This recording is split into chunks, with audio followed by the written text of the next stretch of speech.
Michelle here, and I'm back to share some yarn goodness with you all today. Okay, so today we will be going over your most overrated knit and crochet trends. And I asked on Instagram, Facebook, and my YouTube community tab just for you all to let me know what are your overrated trends, and I will be responding to these and letting you all know if I agree or disagree. I went ahead and printed out all of my responses since they were on multiple platforms. And so I received lots of responses. I'm so excited. And today I am wearing the Westerly Slouchy Hat, which is crocheted and designed by me. I'll leave all the links below. There's a YouTube tutorial. It's a free Ravelry pattern. I'll leave all that stuff below. And today, while I am talking with you all, I am going to be knitting on my Novice cardigan, which is by Petite Knit, and I'm not sure if I can show you all my progress so far. Let's see. Here we are. So I've been making a lot of progress. I'm quite excited about this.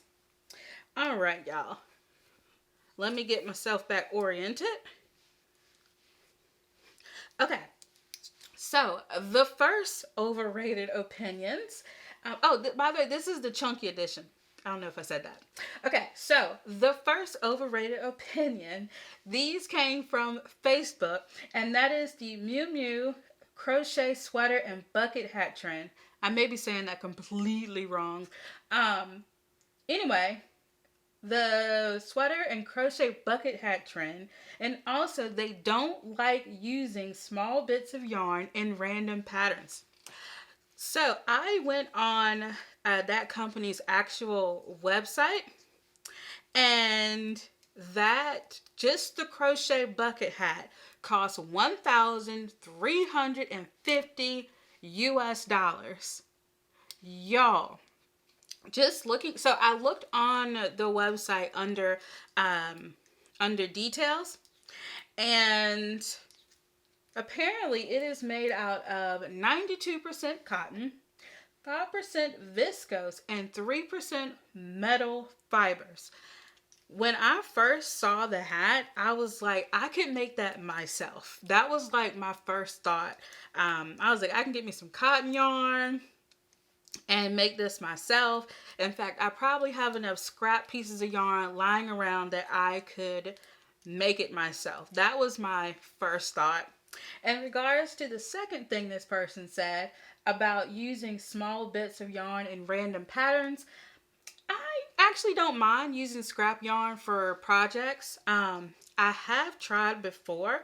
I crocheted a granny square blanket, and it really didn't come out to be like the prettiest blanket because I used a bunch of scraps.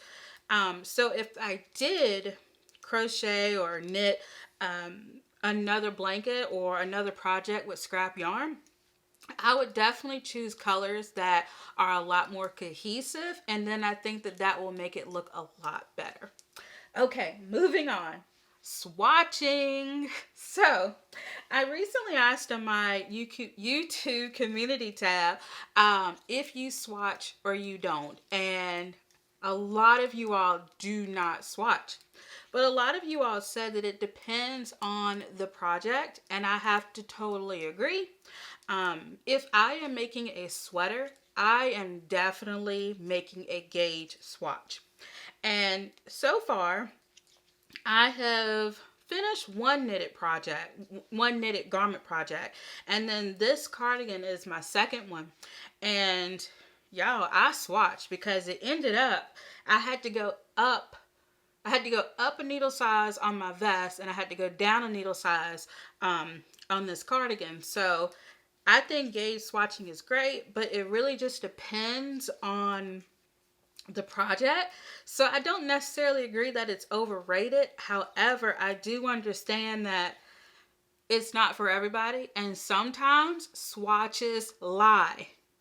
Yeah, sometimes they lie. So I definitely understand why some people just don't like swatching. All right, and I would like to know, for those who knit and crochet, do you swatch for knit and for crochet, or just for my crocheters out there, do you swatch for your crochet? I would definitely like to know. All right. Next up, we have barefoot sandals. Barefoot sandals are apparently overrated for some of you. I'm sorry, I disagree. I think they're so cute. Like, first of all, you need to have a pedicure. If you're going to wear barefoot sandals, you need to have a pedicure, okay? So I would definitely say that I like the way barefoot sandals look. I've seen where some people took like their bridal photos with them, or maybe if they're doing like some sort of photo shoot. I think they're super, super cute, especially the ones with like the beads and stuff. So yeah, let me know what you all think about the barefoot sandals. All right, next up we have that huge yarn. I'm afraid to wash it. This one was hilarious to me. I was trying to figure out what exactly, like what huge yarn are they referring to, and why would they be afraid to wash it? And so the only thing that I could think of is that they were talking about like the huge unspun yarn that people use to make blankets and throws and stuff like that. And so I actually really like the look of it, and I think that those really big chunky blankets and throws, I think that they make really good statement pieces in a room. However, I must admit that I would be afraid to wash it myself, and I would be afraid to actually use it as a practical piece. Just because I would be afraid that the fibers would fray. So I definitely see where this person's coming from. So I don't know. I'm kind of torn on this one. I like the look, like if you just throw it on the back of your chair or the back of your sofa and you never use it, but that's not very practical. I could use it for that, but yeah, I would totally be afraid to like wash that yarn, even hand wash it or spot wash it. I would be so afraid. Okay. Ooh, we have moved on to the YouTube community tab. Okay, so I love this one. This person says, I would say that walking and knitting is overrated. I can't wrap my head around this one without falling or messing up a project. So this one is so funny to me because the older that I get, the more clumsier I get. And so walking and knitting is not for me. Not saying that it's wrong. I'm just saying I'm super clumsy. Now, I will say that recently, me and a few others went to an amusement park, and I don't do well in large, crowded social situations. It doesn't even have to be large. It could just be a social situation in general. I don't particularly do the best. And so while we were there, we had to wait in these super long lines. It was like 45 minutes to an hour just to get on a ride. And so I had brought along a crochet project, and I crocheted while in line, and it was great. And it helped me out so much because I was basically just looking down, and the line was moving so slow that I was walking and crocheting, but the line was so slow and long that I was taking like a couple of steps at a time. I'd take like a few steps and then I had to wait. And so while I was standing, I would crochet and then I walked forward a little bit more. And so I would say that's probably the closest I've come to like walking and crocheting. But I don't trust myself to walk and knit. I don't know. I don't know about that one. Okay, so the next one from the YouTube community tab is chunky garments. I get that they are quick to make because of the yarn, but I feel like it is a fad fashion thing. So, yes, I like making bulky weight garments. In fact, this is a bulky weight. It's a Malabrigo chunky. However, I am not a big fan of the super bulky, super chunky garments. So I definitely can agree with that. I I feel like a lot of these trends have stemmed from social media, like TikTok, and a lot of people are doing it for that. So I do think that the super, super big chunky garments are a bit of a fad, or like just a trend. And I'm really, really wondering how long it's going to be around. Yeah, I'm really wondering how long is that trend going to be around. And like for the people that made those super, super chunky garments like back in 2020 or whatever, like are they still wearing them? How did they store them because they're so big? So I'm definitely curious about that. And yeah, I will say that one of the huge trends, I guess, or one of the huge things that really set off this trend was the Harry Styles cardigan. And I'm not sure what that's made out of, but it looks like it could be chunky, or like a super bulky type of weight. I know that that really, ignited the chunky thing, but I will say that people have been using super bulky and chunky yarn way before TikTok, way before social media. I just think that now with pop culture, it has made a resurgence, and so I'm curious to see if it is going to continue. And yeah, we'll just have to sit back and wait. All right, moving on. This is still under the YouTube community tab. And the next one is brioche. Okay, this person said that brioche is almost impossible to fix a mistake, and I avoid it like the plague. So that's so funny.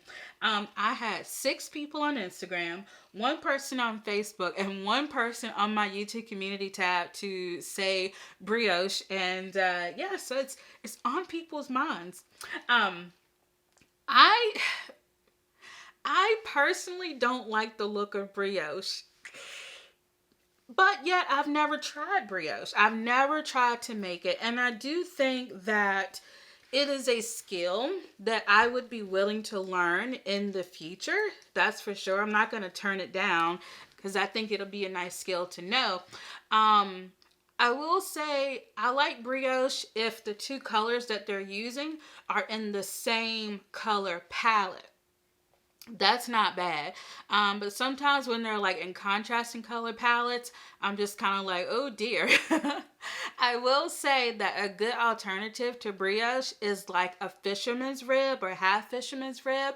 I have seen how that looks, and for whatever reason, I like the way the fisherman rib looks versus brioche, but I'm not gonna knock it till I try it. But I can see why some people might not like brioche. Okay, I will say that it is used in a lot of patterns, so I feel like it will be useful to at least learn how to do. All right, y'all, we are on Instagram. Okay, so the first one is the overrated trend is double yarn with mohair, or mohair held double. And another person said mohair. What's even up with that? I love that. So I got multiple responses for mohair. Now, I personally try to resist like a lot of the big trends. I really do. But let's see. Do I like mohair?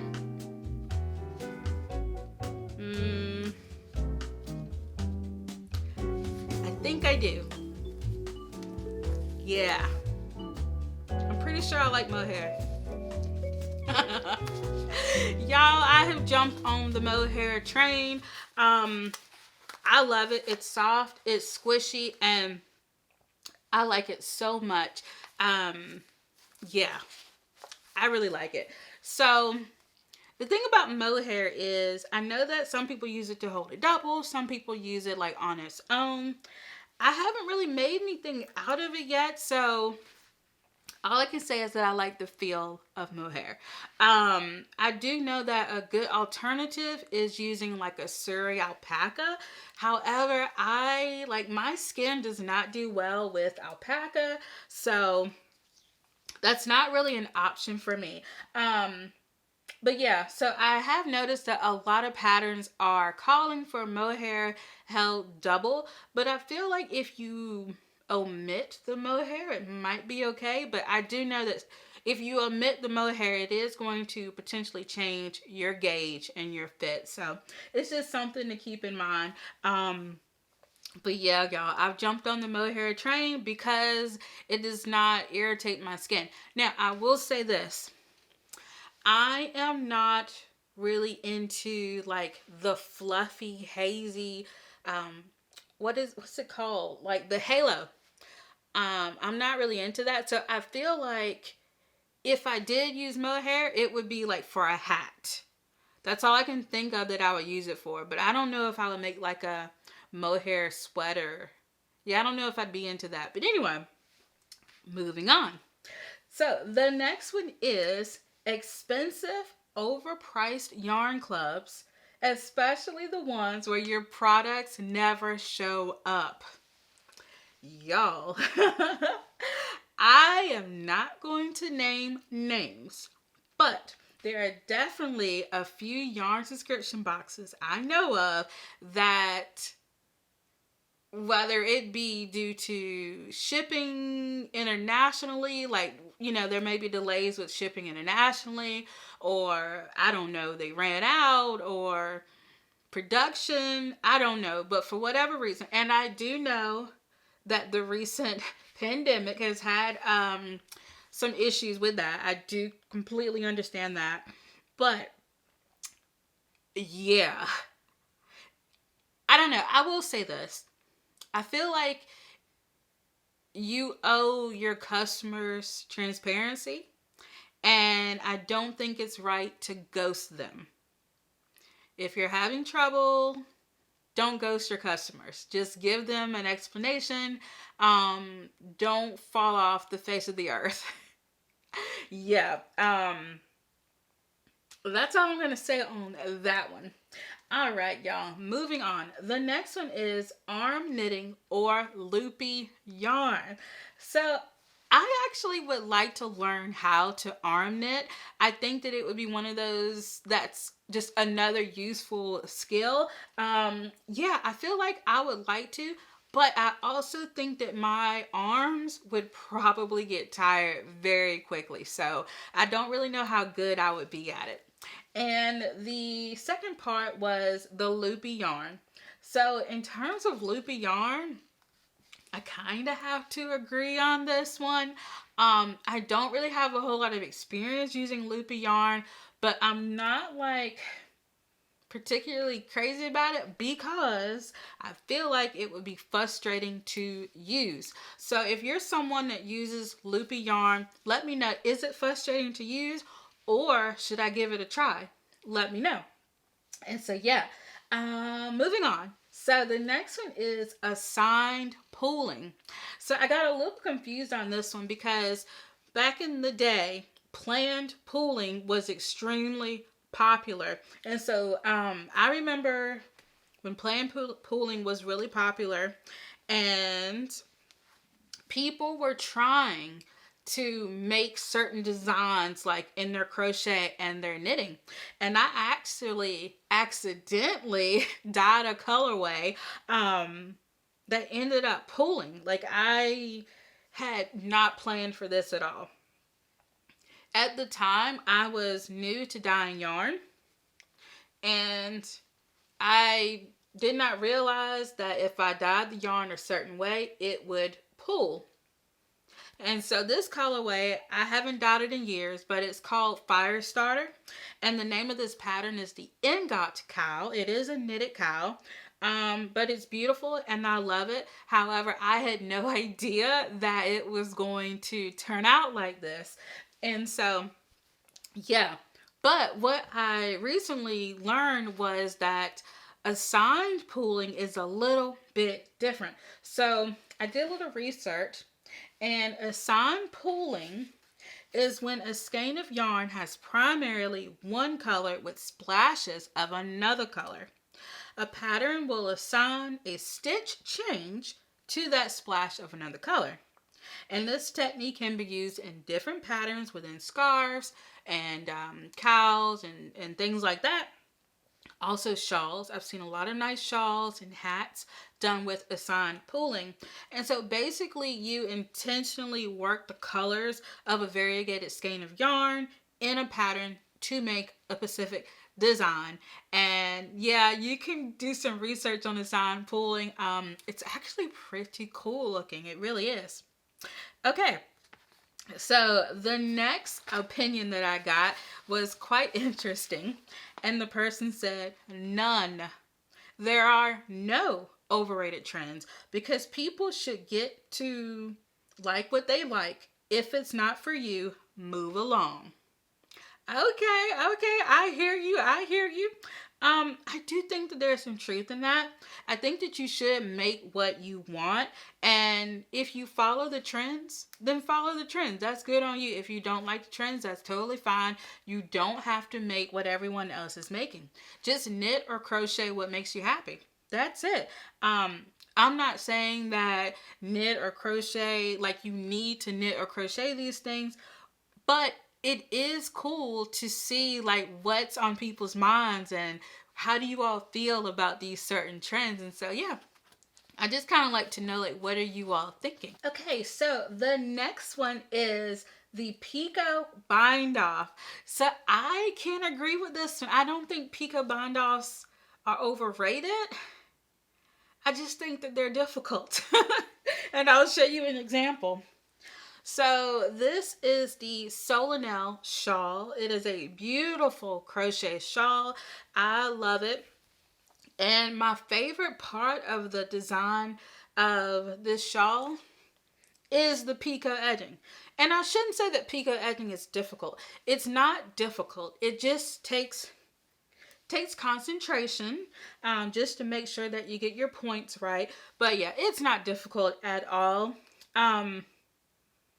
I haven't really seen it a lot in a lot of projects. I don't know. Maybe I'm just not like checking patterns very much, but I'm curious to see why someone thinks that Picot bind off or Picot bind off. Maybe they're talking about a knitting skill that I'm not aware of. Because I have added a Picot edging before, but I haven't done a Picot bind off. That actually sounds kind of difficult. So I don't know. If you know what a Picot bind off is and you've tried it, let me know. Is it difficult? Is it overrated? I would love to know. But this is a shawl where I added a Picot edge, but it wasn't necessarily a bind off. I don't know. I'm curious to know now. Oh, I'll leave the link to this pattern in the description box below. All right, moving on. The next one are baubles. So I had a couple of people say that baubles are overrated. And one person said that they look like nipples. Yes. One person said that baubles look like nipples. Y'all. I'm sorry, but I kind of have to agree a little bit. Not necessarily about what they look like, but I don't even know if they're overrated. I'm just saying I'm not really much of a baubles person. I think that you really have to be careful with the placement of baubles.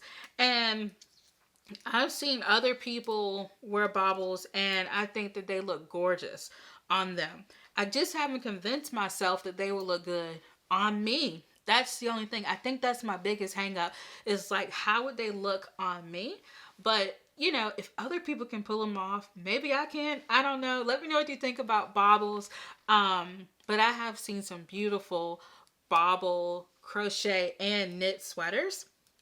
And I don't know, maybe I should give them a try just to see for myself. But just looking at them, I don't really know if they're for me. I don't really know how they would look on me. But who knows? One day in the future, I may try them. Who's to say? I may change my mind in the future. Who knows? And so if you have a pattern that uses baubles, let me know in the description box below. Perhaps I will try it. All right, y'all, moving right along. We have pom-poms. When did pom-poms become overrated? I love pom-poms. Oh my goodness. I'm sorry. I can't agree with this one. In fact, I am thinking about making a crochet hat where you use like double pom-poms. One here, one here. I think that would be so cute. I'm not sure how that would look knitted. It'll probably look just as great. But anyway, I saw a crochet hat and the person made like a simple beanie, but then they put two pom-poms on each side. So cute. And so I'm wondering if this person is talking about like those faux pom-poms they might not like, or are they talking about the pom-poms that you make with yarn? I'm curious to know. Okay, moving on. Granny squares. Granny squares are overrated? What? Okay.